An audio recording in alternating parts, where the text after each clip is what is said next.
Hi, welcome back to another video. I have had shoulder pain for a whole year, unable to do any bench presses or push-ups. Shoulder injuries are one of the most common injuries lifters experience. Shoulder injuries tends to be the worst for your gains as they prevent you from doing any upper body exercises. I underwent decompression surgery for the impingement of my left shoulder early September 2022. During the operation, the surgeons found 2 torn rotator cuff tendons. They have now been fixed.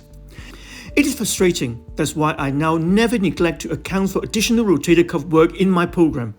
Removing the risks of shoulder injuries allow you to achieve your ideal physique in the most time-efficient manner. I want to share with you in this video exercises that you can do to prevent such debilitating rotator cuff injuries. If you like this video and find this useful, please click the like button. Please leave your comments below and share this video. Hit the notification bell so you won't miss any of my future weekly video release. Please also subscribe to this channel. This is completely free of charge, but will help the channel to grow. Thank you. A rotator cuff is a group of 4 muscles and tendons around the shoulder joint. Weaknesses in the rotator cuff muscles increase your chance of injuring your shoulders. These small muscles collectively help to stabilize the shoulder joint throughout the motion of various pushing and pulling exercises.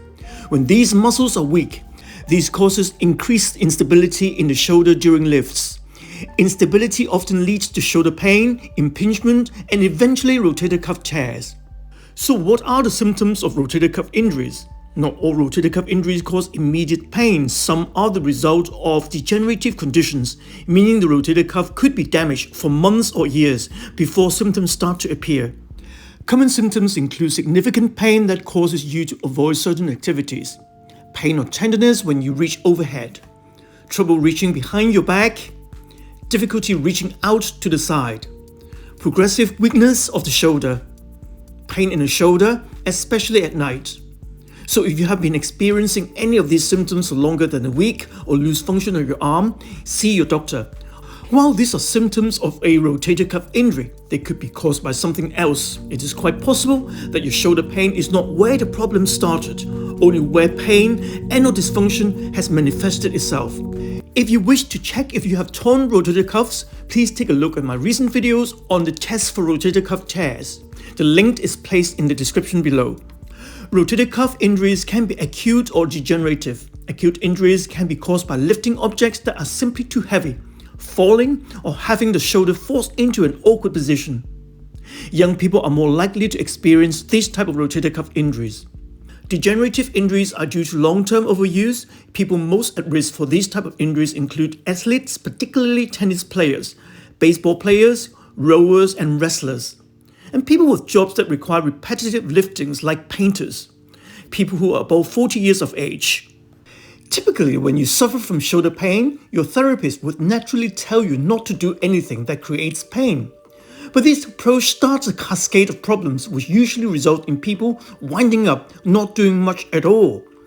This is because tendons that are tendinopathic becomes neurally sensitized, so that even minor mechanical stress will induce pain that is not necessarily indicative of further tissue damage. This means that people will experience pain with many movements, which is why telling them not to do anything that creates pain winds up with them not doing anything at all. For tendons, not doing anything is actually detrimental. And further, not doing anything means you are also underloading surrounding healthy tissues, which only further increases the gap between rehab and performance. On the other hand, asking an athlete to stop training is a hard pill to swallow, so they may end up doing exactly the opposite. They won't stop and will keep the cycle of pain and injury rolling. In the first part of this video, I want to share with you rotator cuff exercises to reactivate the cuff as it becomes inhibited due to injury or pain.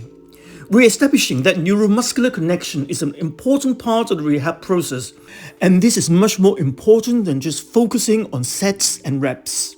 And in the second part of this video, I will show you the best 3 strengthening exercises for your rotator cuffs.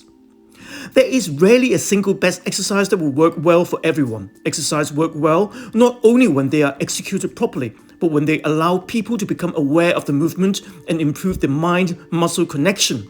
So for external rotation exercises, the objective is to stimulate neuromuscular activation. This exercise should therefore almost feel more cognitive than physical. The problem is when people start to view them as strengthening exercises. The more you load an exercise, the more opportunity you create for compensation. Another thing I'm sure you have also seen is people letting the shoulder roll forward with every repetition.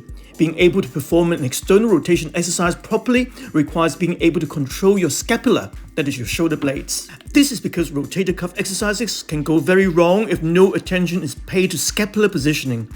Therefore, your interventions for rotator cuff pain should include scapular stabilization exercises. For the scapular push-up, you should get into a standard push-up position. Keep a neutral spine, tuck your chin, and put your elbows under your shoulders. Keeping your abs tight and let your chest sink towards the ground. Do not allow your neck to shoot forward or your lower back to cave in. Keep your arms straight and retract your shoulder blades by pulling them back and together and squeezing them at the top of the movement. Now keeping your arms straight and protract your shoulder blades by pushing them away from each other. Pause again. Now repeat for the prescribed number of sets and repetitions. The scapular step down is a unilateral version of the previous exercise. So from a push-up position, one hand on a yoga block or weight plate, slowly lowering the other hand down by protracting your shoulder on that side, hovering your hand above the floor. Now retract your shoulder blade and bring your hand back up. Repeat for 12 repetitions on that side and then repeat the same on the other side. For the overhead shrugs, stand with your feet shoulder width apart, hold a pair of dumbbells directly over your shoulders with arms fully extended. Brace your core and lift your shoulders as high as you can, pushing weight towards the ceiling. Pause in the lifted position and then relax your shoulders and return to start. The overhead dumbbell shrug increases shoulder stability and strength in the upper back. Using dumbbells improves balance due to the instability of weights and place less strain on the shoulder joints than the overhead barbell shrug. You can perform external rotation exercises for the supraspinatus in many ways. At 0 degrees of abduction, at 90 degrees of abduction, side lying, or with your elbows resting on your knee. People often use an external rotation exercise at 0 degree of abduction, which is with the arm down by the side, which has been shown to have high EMG activity, plus the position allows the scapula to sit and relaxes the scapular musculature. Sounds like a great exercise? Well, not exactly. At 0 degree of abduction, when your arm is by your side, the rotator cuff tendon, particularly the supraspinatus tendon, are essentially bent over the head of the humerus. Exercising the cuff in this position subjects the tendon to a high compressive load and can be quite irritable. First, the prone external rotation exercise, which is a strength exercise for the posterior rotator cuff. And while the primary goal is to increase shoulder stability via improved rotator cuff function, the truth is that this drill also serves as a motor control exercise to re-educate you on what should be moving and when. For the side-lying screwdriver, lie sideways, stack your shoulders one on top of another. Hold a light kettlebell, lift it up. Now slowly rotate your arm internally and externally when the arm is fully extended. And you can also do some arm circles in different directions. And if you're working on the other two external rotators, the infraspinatus and the teres minor, flex the elbows towards your ribcage. As you try to prevent the kettlebell falling forward, you are creating an external torque. Slowly move it up and down. The infraspinatus and the teres minor are the main external rotators of the shoulder joint, but they do not have the equivalent posterior pull when compared to the antagonist anterior pull of the pec major. And if the pec major is tight, it may make it much more difficult to activate these muscles via external rotation exercises. So make sure you address this by performing a simple behind the back pectoral stretch as demonstrated.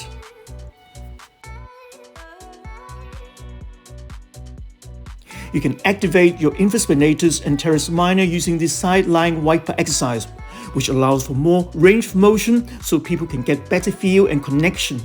And it is to be more effective in isolating the infraspinatus when compared to other exercises.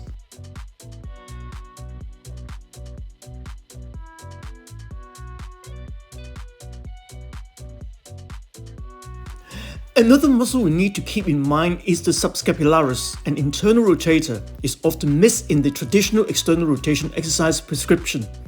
However, it plays an important role in preventing superior migration and anterior displacement of the humeral head. Rotator cuff activation exercises for the subscapularis obviously have to provide an internal rotation resistance. If someone was very irritable, you could have them just do an isometric belly press. Simply place the hands on the belly and push into internal rotation. While all the above rotator cuff exercises work well to stimulate neuromuscular activation, they are insufficient to stimulate muscle growth and strength. And without strength, there is no resilience. That is why we need to ensure that we always have strength training of the rotator cuff in the continuum of care. In the next video, we're going to go through 3 most important strength training exercises for your rotator cuff. See you next week. Thank you for watching until the end. If you like this video, please click the like button. Please leave your comments below and share this video. Hit the notification bell so you won't miss any of my future weekly video release. Please also subscribe to this channel. This is free of charge but will help the channel to grow. If you're interested in improving your health and fitness or losing weight, if you suffer from or wish to prevent back pain, please take a look at my book, which is now available from Amazon worldwide. Thank you.